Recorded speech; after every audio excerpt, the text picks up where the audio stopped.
Last week, I wondered if this game against Leicester would be a fox hunt or if magpies would be fox food. I can confidently say it was a fox hunt. Let's talk more about it.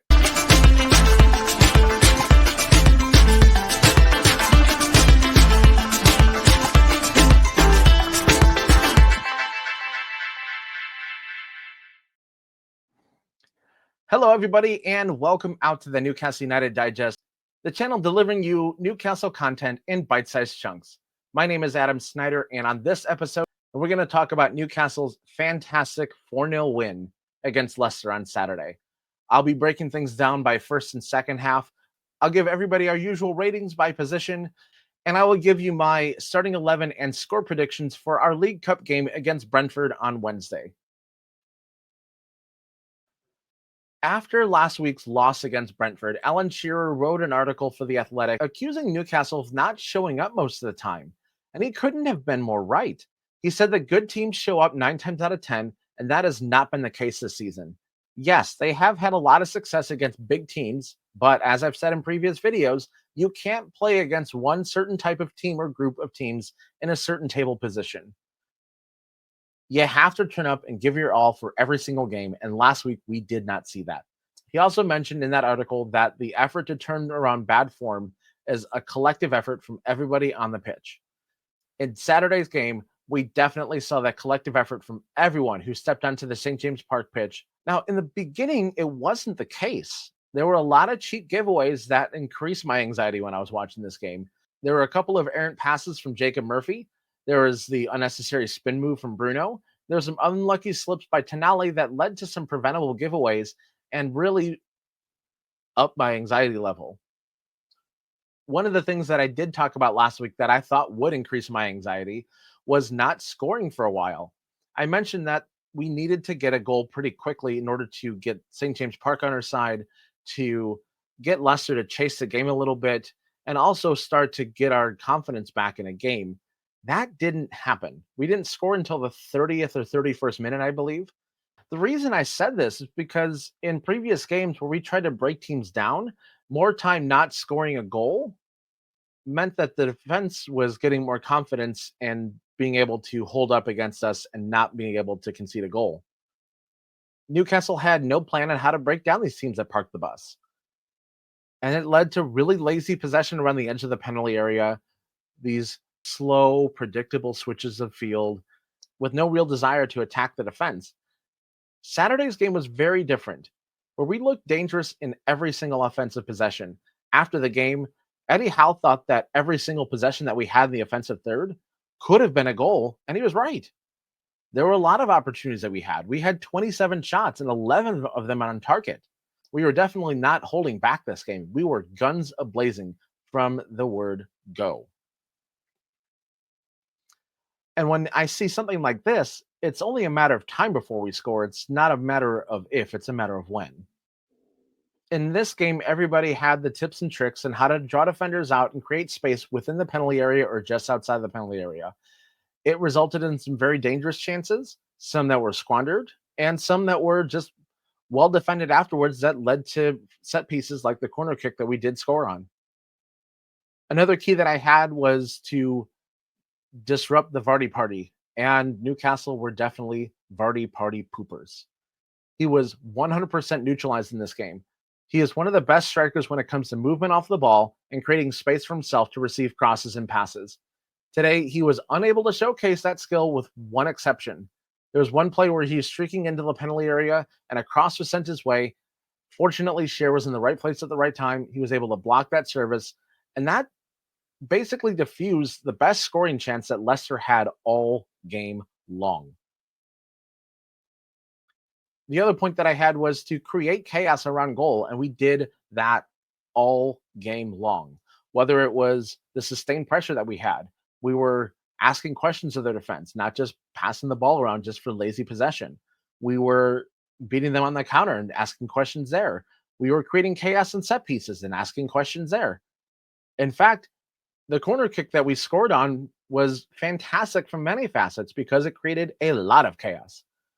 It was a short corner to Tonali by Hall, who sent Gordon down the end line, just was able to run in without any problems. Nobody touched him. By the time Leicester realized what was happening, they all converged on Gordon, and that led to a very easy pass to the top of the penalty area, right to Jacob Murphy. And he was all alone. In fact, the only person that was remotely close to him was Jamie Vardy, and he wasn't defending. He was thinking, oh, if this pass is errant or if this shot is blocked, I'm off to the races. Instead, Jacob Murphy slots it home with a perfect side footed finish, and it found side netting, and it was 1-0 Newcastle. And Jamie Vardy looked very, very foolish on that one. One of the things I was concerned about was whether or not we'd get complacent on a 1-0 lead. Would we start sitting back now and try to hold on to a 1-0 lead? And that was definitely not the case. I like to call that second half full throttle football.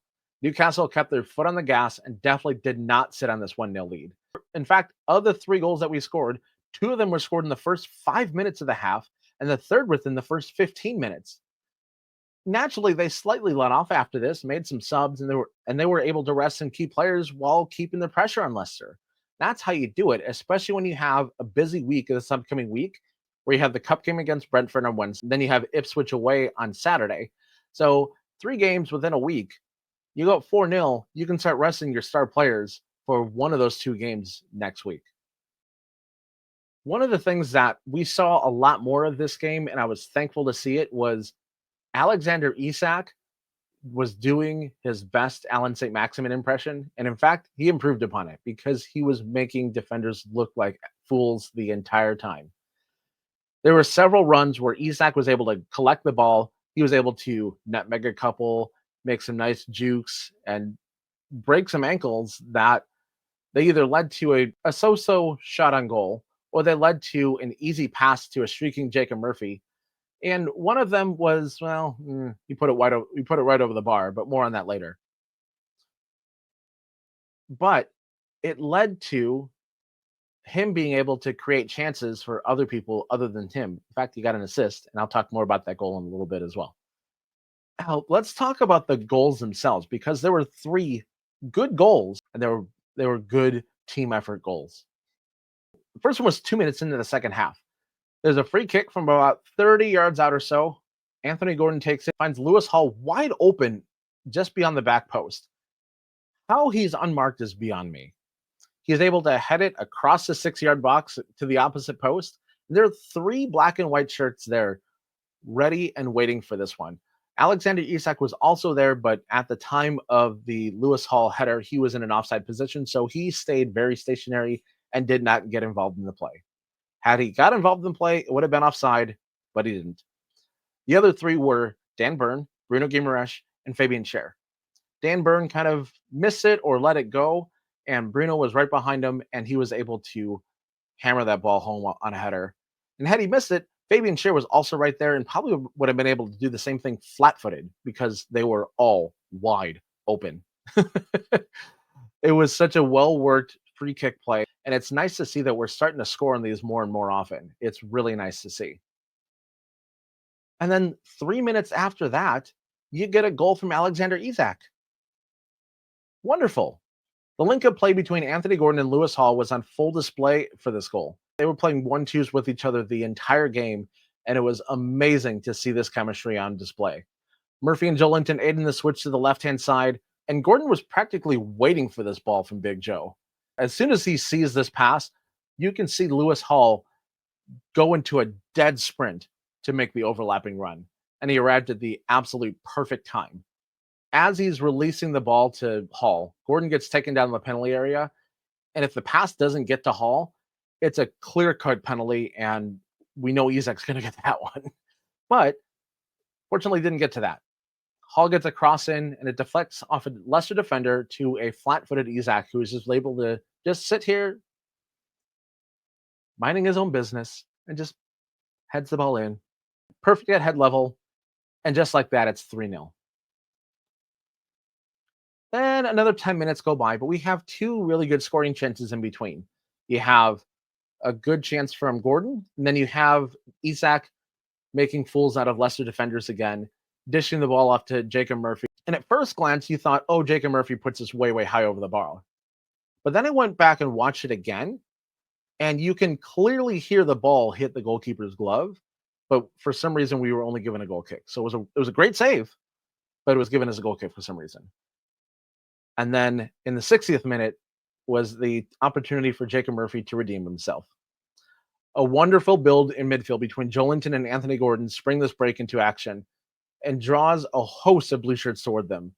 The remaining four Leicester players on defense gravitate towards Isak because, well, he's the man with the ball and he is definitely going to challenge all four of them. But instead of trying to juke all four of them, he sees a wide open Jacob Murphy again. And this time he does not miss. He, instead of going high like he did last time, he kept the ball very low, blasted it on the ground between the goalkeeper's legs. And just like that, 4-0 at 60 minutes.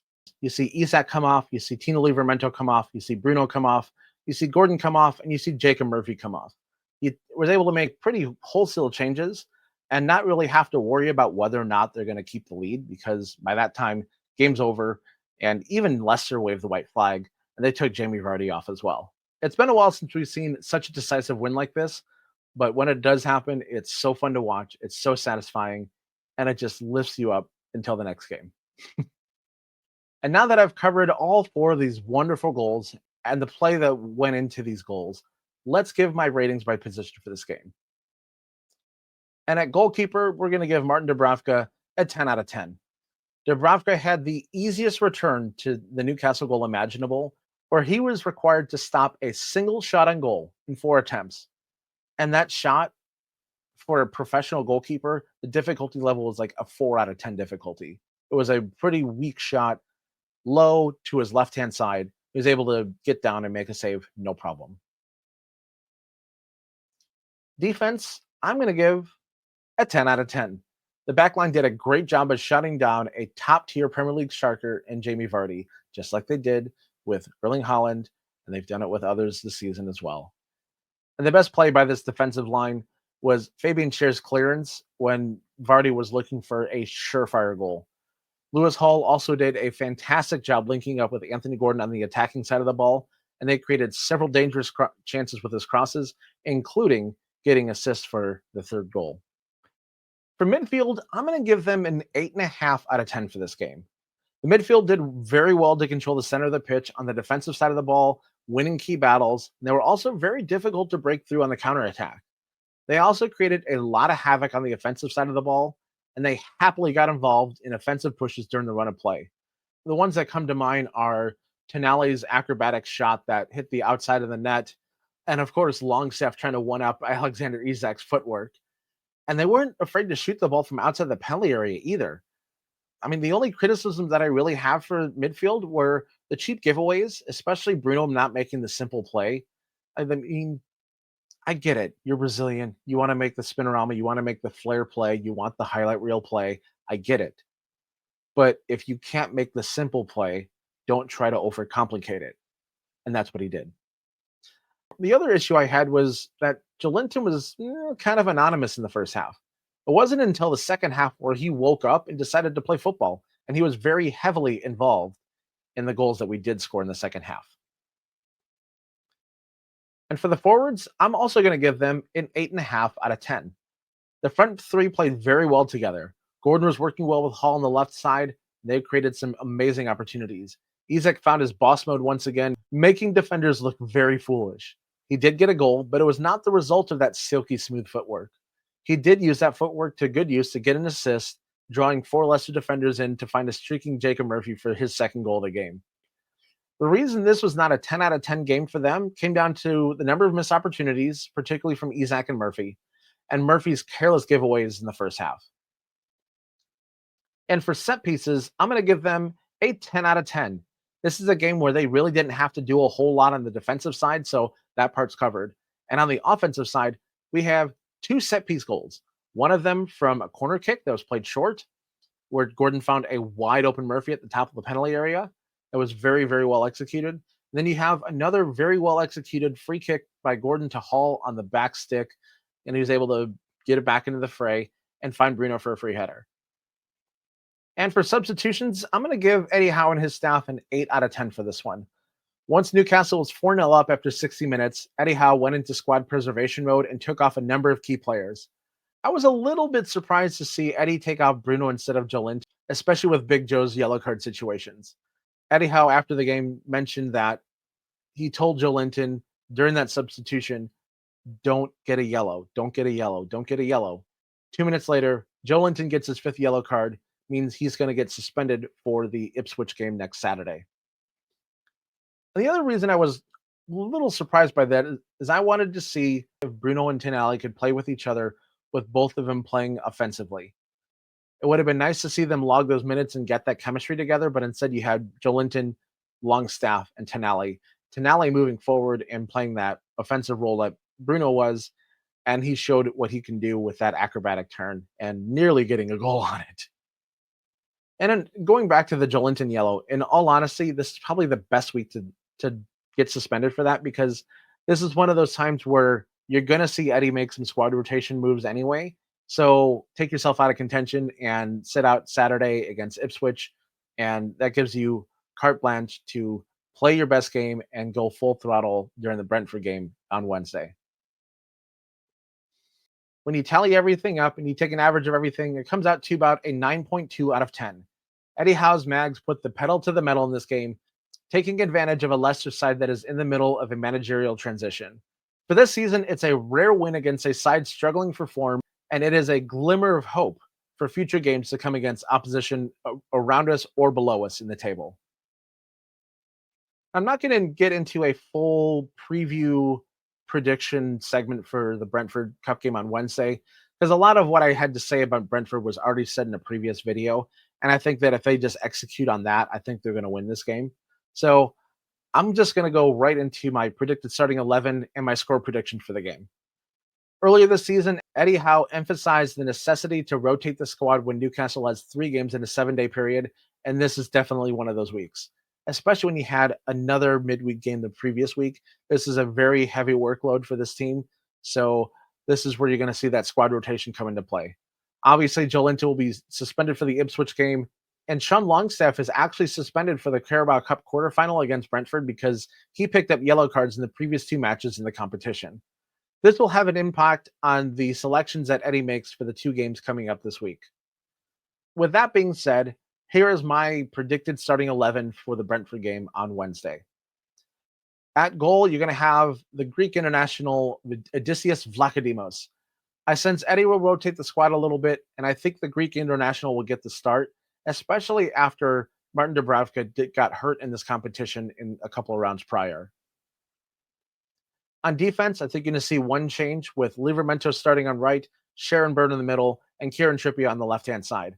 Trips has come on as a sub for Lewis Hall in the last 2 matches, and I anticipate this will be the match where Trippier can get a better chance to reestablish his presence in the starting 11 or showcase his talent to his next potential employer.